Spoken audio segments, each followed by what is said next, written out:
Et si la bataille la plus décisive de l'année 2025 s'était le jouer non pas à ciel ouvert, mais dans les entrailles obscures d'un labyrinthe de béton? Imaginez un automne sombre à Slaviansk. L'initiative militaire bascule enfin du côté russe, après de longs mois de revers sanglants et d'assauts coûteux. Mais un ultime obstacle dresse sa silhouette titanesque.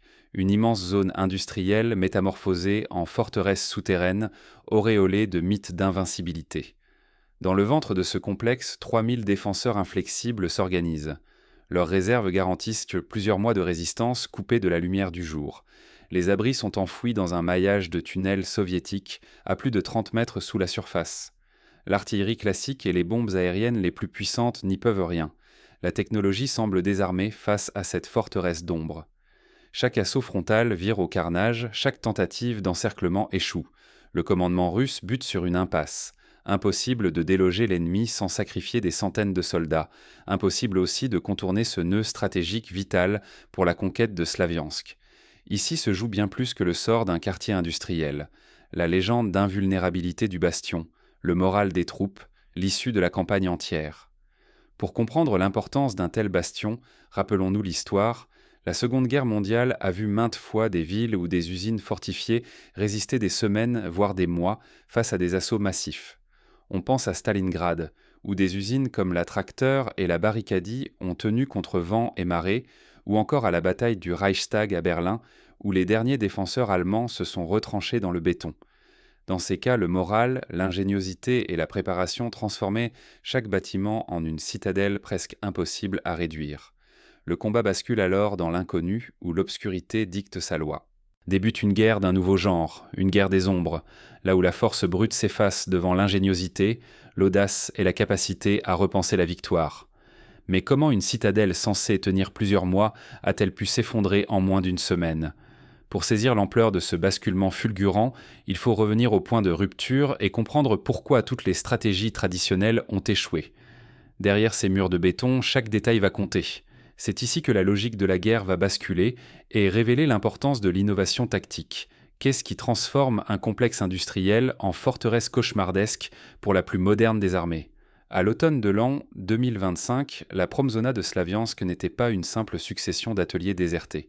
Elle s'étendait en un réseau souterrain tissé de kilomètres de tunnels, de bunkers antinucléaires et de galeries techniques, parfois enfouies à plus de 30 mètres sous terre. Ce vestige de la guerre froide offrait une invulnérabilité presque totale face aux bombes et aux frappes aériennes. Les murs de béton, les entrées dissimulées et les passages secrets annulaient l'effet des armes conventionnelles, même les plus dévastatrices. La garnison, composée des meilleurs éléments, connaissait le terrain sur le bout des doigts. Ses défenseurs, prêts depuis des mois, avaient accumulé vivres, eau et munitions en quantité suffisante pour tenir un siège interminable. Ils n'étaient plus des soldats acculés, mais des ombres méthodiques, surgissant par des issues invisibles pour frapper et disparaître avant toute riposte. Dès les premières heures de l'assaut frontal, chars et blindés ont été anéantis. En 2 jours, 11 véhicules modernes sont détruits, piégés par des tirs croisés provenant de ruines truffées d'antichars. Les bombes guidées et l'artillerie lourde, censées ouvrir la voie, n'ont fait qu'ajouter des nuages de poussière, sans entamer les défenses souterraines.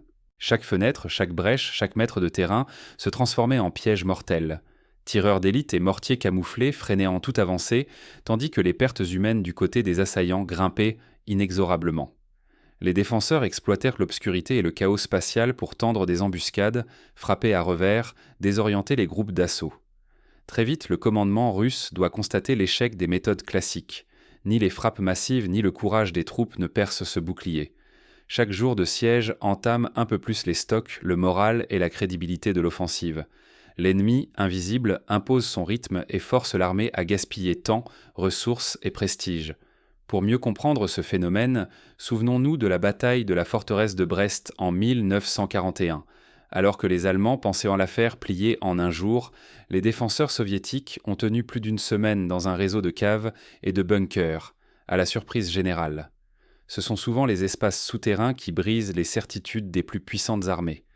L'évidence s'impose, persister dans cette voie, c'est choisir la défaite avant même d'atteindre la victoire. La clé de la Promzona ne réside ni dans la force brute, ni dans la répétition des erreurs du passé.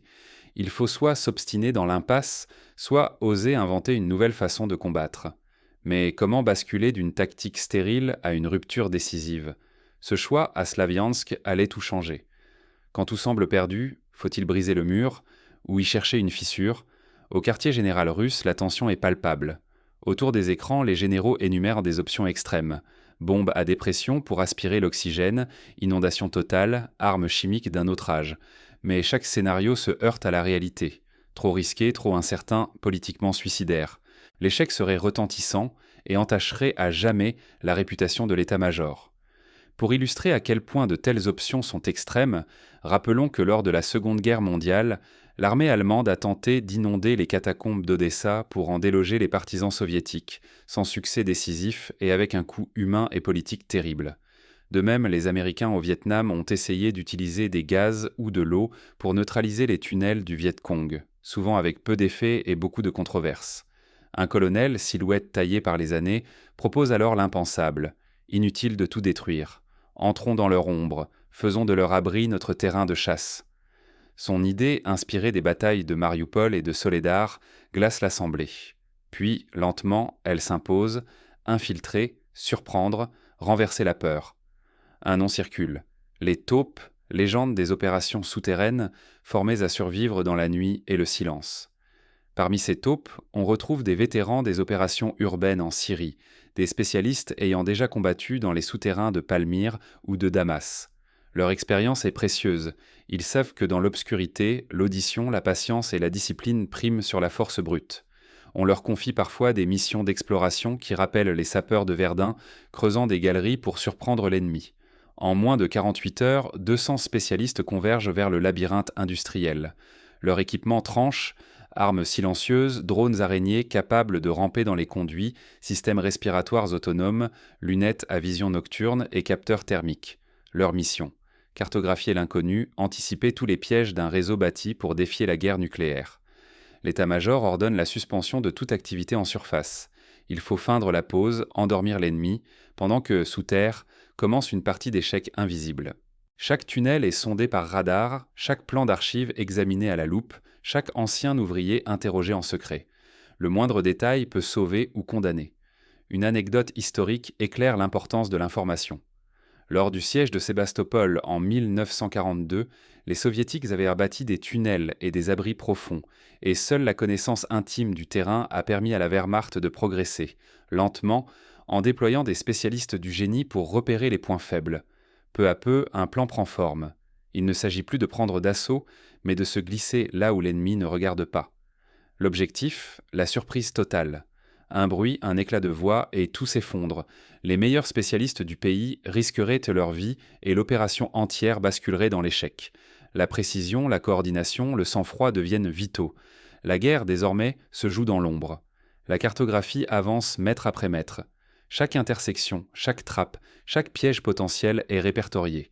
Les taupes s'entraînent sans relâche, mémorisant les plans, peaufinant les signaux, synchronisant leurs montres. Ils savent qu'ici, la moindre erreur est fatale.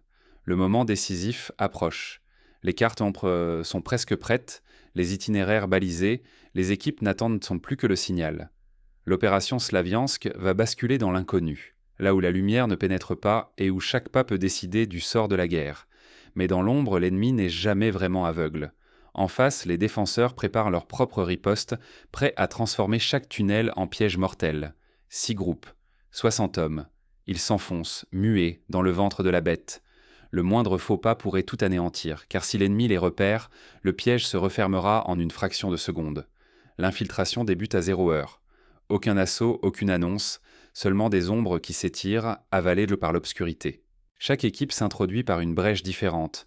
Égouts engloutis, tunnels poussiéreux, gaines métalliques, trappes secrètes oubliées depuis l'époque soviétique. Leur seul guide, des cartes en 3 dimensions, fruit de semaines de reconnaissance et d'images satellites. Les plans s'actualisent en temps réel, capteurs déposés à chaque carrefour, caméras miniatures à chaque détour. Les groupes avancent, suspendus au fil du silence, contournant mines artisanales et déclencheurs invisibles, déjouant chaque piège grâce à un mélange de sang-froid et de technologie. Le calme est parfois brisé, une patrouille ennemie, une ombre armée qui surgit dans un couloir. L'affrontement est fulgurant, un coup de feu étouffé, une main sur une gorge, puis plus rien. Aucun cri, aucune alerte.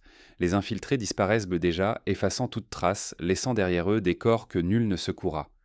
Chaque mètre gagné se paie au prix fort. Un geste de trop, une lumière mal orientée, et c'est tout le groupe qui risque d'être englouti, éliminé en silence.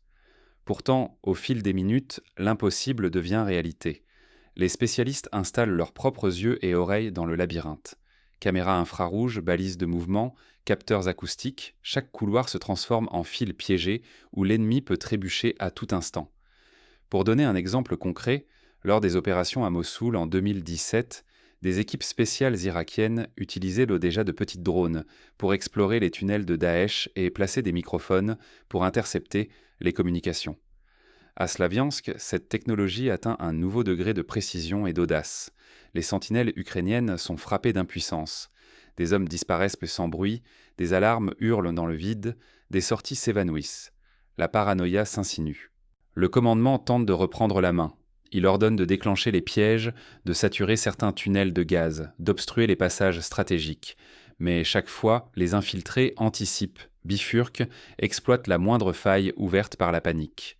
La certitude d'invulnérabilité se fissure à tous les étages. Les radios bourdonnent d'ordres contraires, les chefs de section s'accusent, chacun soupçonne son voisin. Le sanctuaire censé résister des mois s'effondre heure après heure. La tension culmine. Un bruit, une erreur, et la percée peut se transformer en massacre. Mais plus les spécialistes progressent, plus la défense ennemie se délite.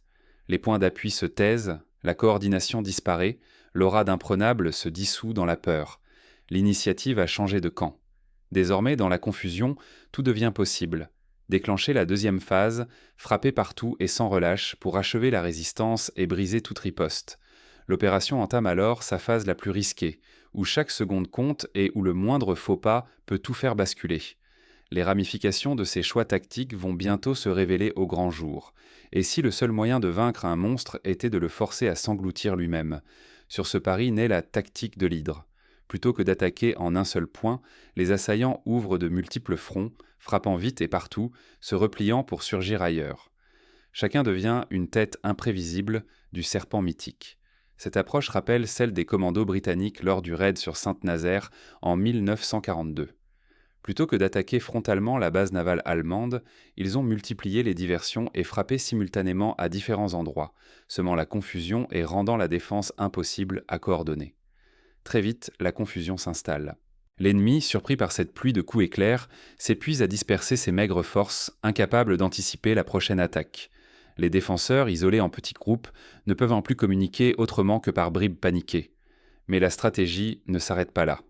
Des équipes spécialisées infiltrent les souterrains, ciblant les nerfs vitaux du complexe.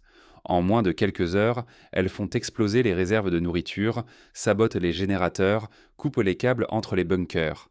Les lumières vacillent, les radios grésillent, le doute s'insinue partout.